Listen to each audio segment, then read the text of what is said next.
Hey guys, and welcome back to the Earth and Bloom channel. It's still winter outside, so we're in the shop back on the Farmall.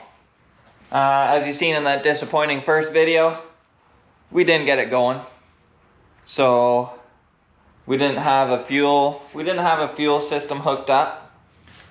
I'll show you the original tank over here.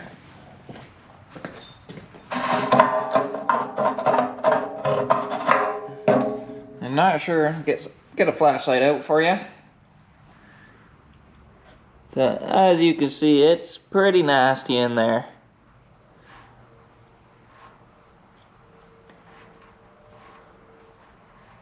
So we'll put some miracle juice in there, try to clean up all that rust. But for now, we'll run off this auxiliary tank. I got some two-stroke in there. Whew! I got some two-stroke in there, two-stroke gas, to try to give the cylinders something to chew on. I took the carb off and didn't rebuild it, just cleaned it all up, put it through the ultrasonic tank. So now we got fuel line hooked up with some fuel coming through. Got the cleaner hooked on, muffler on. Spark is good now with the new coil. We just got low compressions. So we'll spin her over a bunch and see if we can't get it to fire off here. Hopefully we got something to show you guys.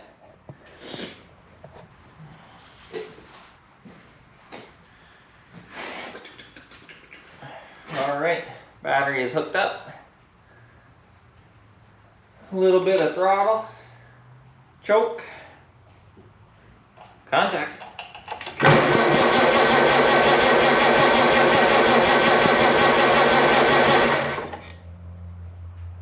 No choke.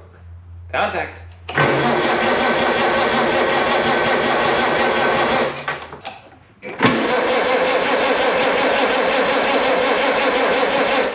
Two hours later.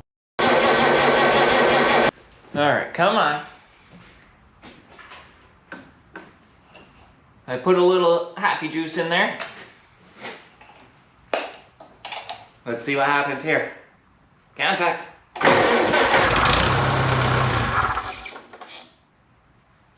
Oh, we're close.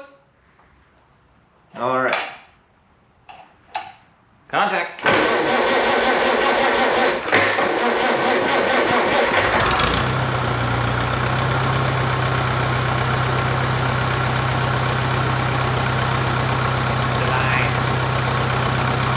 Look at that.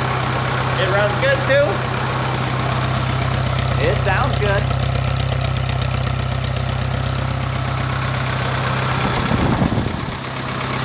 And these motors just purr.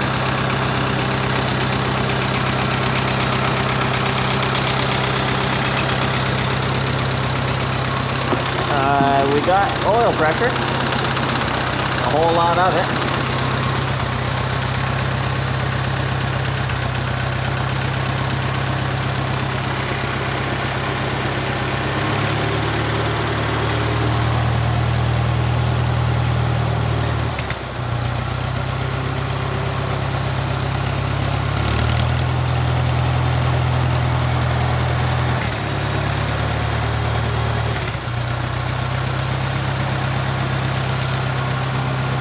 Well, that's really good news.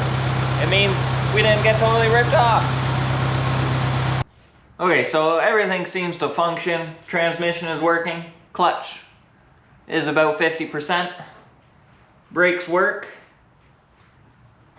Hydraulics work.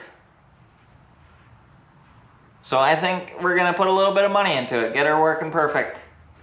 The first major thing we gotta do is wiring. All these wires are the original wires. And this being a 6-volt system, they like good wiring. So we got new battery cable, some 1-gauge stuff. It looks the same that's on it.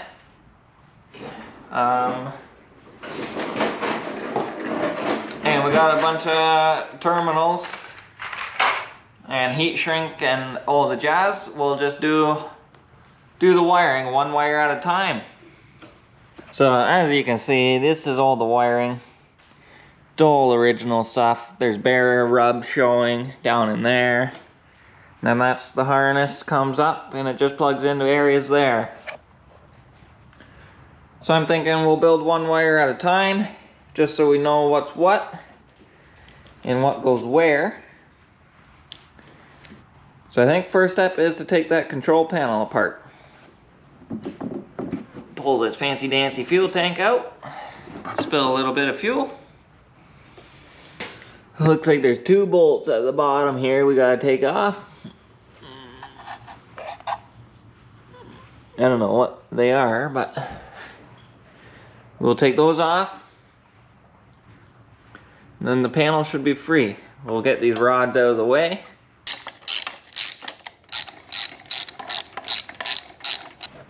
So here's what we're dealing with back here. It's rubbed through kind of right there. It's just all real dirty. So we'll get that all cleaned up. But first I think we'll open this harness.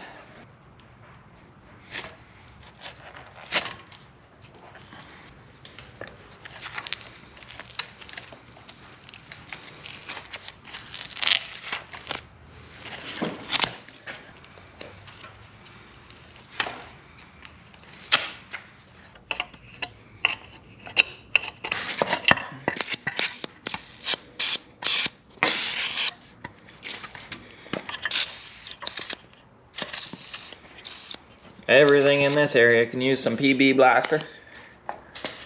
So it'll soak her down good. Let it all chew on that rust. And we're almost there. Okay, now we gotta open up the rest of this wire loom. This is the original loom from 41, as you can see.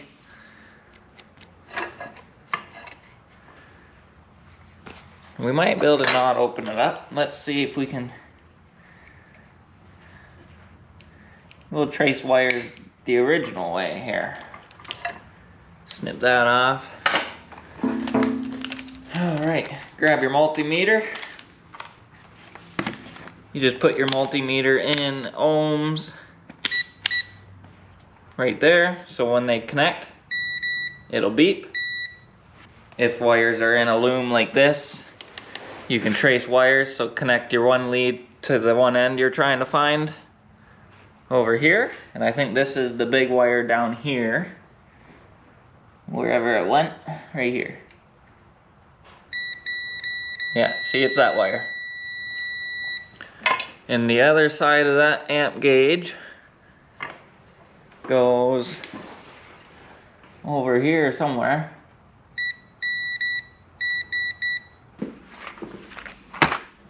Okay, so we got this little wire coming from the generator to the regulator. I'll show you my process of rebuilding a wire. As you can see, these are pretty shot. The coating is falling apart, which in turn just reveals wiring. So, this is a 14 gauge wire. Same with this, even though they look a little different in size. The coating is just that much thicker on the old school wiring. So that's what, 72 years old, so it did pretty good. Just need some smaller ones.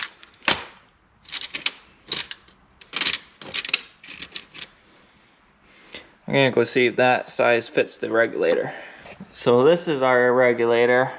That's the one we're working on. It goes from there to here. Just need to find the regulator bolt, which is up here. I just want to see if they fit in here. Oh, perfect. That one will work. Alright, so we're going to use that end and the bigger end on the other side. So we need these two, and when I use heat shrink, I always heat shrink my ends. I don't buy the heat shrink ones because they don't work good when you crimp through the heat shrink. It'll usually ruins them. So I just get these ones. You take the little plastic sheath off.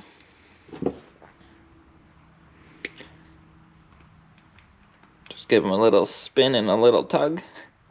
And they come right off. Now it's ready to go. And we'll just get the same length of wire here. Strip both ends back a little bit. Might be a bit much, but just give her a little trim if you do so.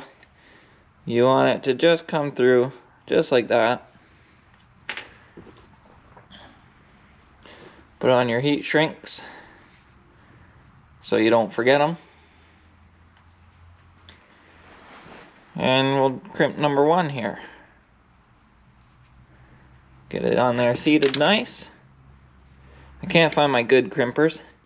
I suggest getting a dedicated pair of crimpers if you do a lot of wire, but for now these work. My other ones seem to have grew legs.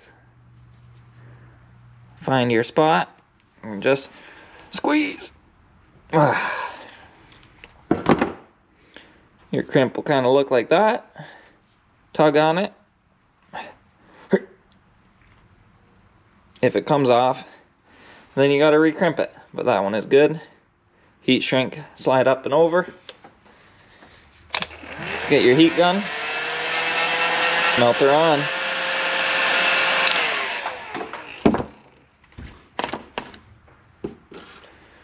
We'll do the same to this side. Again, make sure you got your heat shrinker on or else you won't get it on. And voila, brand new wire. Let's go put it on. So that goes on there. I'm not sure what the original colors of wiring was. It might have been yellow. I don't know, these have been painted over so many times, so I got red, yellow, and black. So this regulator sits in kind of like so. So that wire will be like that. Perfect. So I won't bore you guys with the rest of the heat shrinking and crimping. It's going to be done just like that. So I'll get the rest of the wires made up and we'll show you what it's like all in there. Alright, well, we made some progress. We're just about ready to button it back together. We got all new wires ran to the front, going to the regulator, to the generator, to the starter. New battery cable ran back to the battery. It's much neater now. So I'm gonna bolt this cover back on. And then we're gonna see if there's smoke or not when I hook the battery up. Still gotta hook the positive ground up. But I'm gonna do that after I button that up. It's just 2 bolts, so it won't take very long. Okay, let's hook the positive cable up. We got the throttle rod back installed, starter installed, and choke installed. So we should be good to fire up if everything works. Okay, let's put the cable on. No sparks, no smoke. So far so good. Okay, I'm just gonna polarize the generator from the center one to this one. Oh.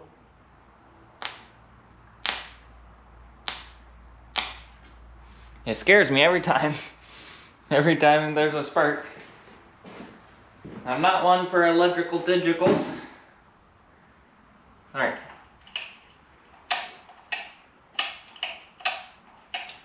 We got lights. Alright, you guys ready? Power is engaged. A little bit of throttle.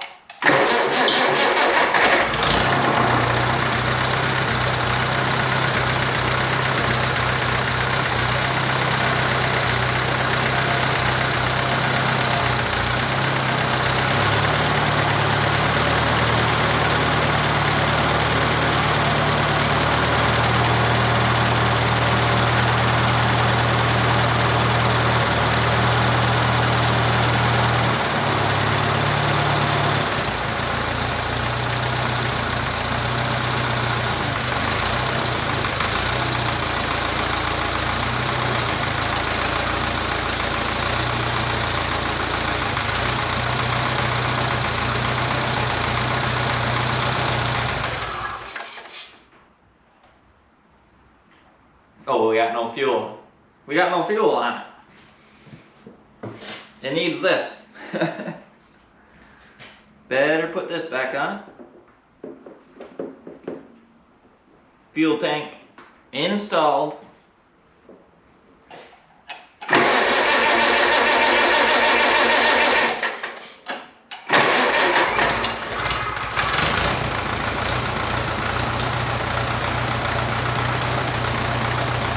Sounds good. Alright, let's see if the kill switch works. Success! We wired a tracker. I definitely feel more comfortable with these new wires. Probably won't catch a fire as quickly. Well, I hope you guys are enjoying the tractor content. Don't forget to hit the subscribe button down below for more on this cub. The next step on this cub is we got a new rad coming. So we're gonna replace the rad. And we gotta clean out that tank. So I got a solution just eating on it in there. So hopefully it'll clean up a little easy.